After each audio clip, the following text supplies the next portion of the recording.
At ang bibi ko. I love you. Love you, pare. Bibo! Bibo! Yes, friend! 101.1 Yes FM pa rin ang iyong pinapakinggan at kapiling mo na ako, DJ B-Boy Bibo. Hoy! Ano tong nababalitaan ko sa'yo, ha?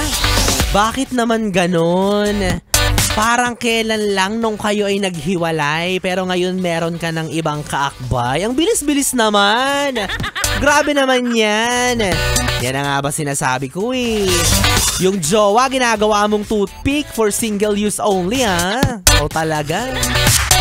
Diba? Parang ang dali-dali sa'yo magpalit ng jowa. Buti pa nga sa jowa nakakapagpalit ka agad.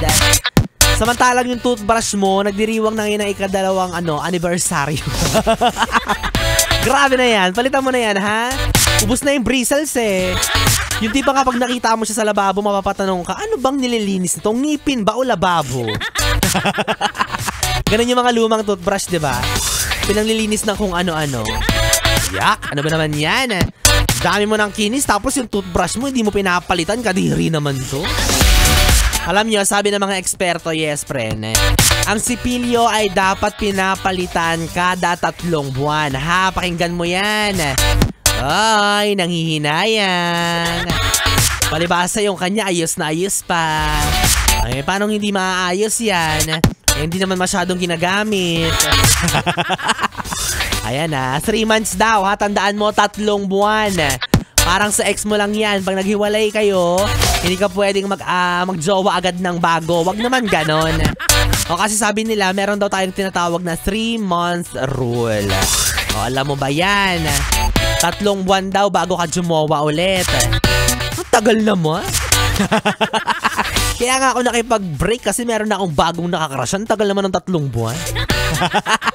O ikaw ba, yes, friend?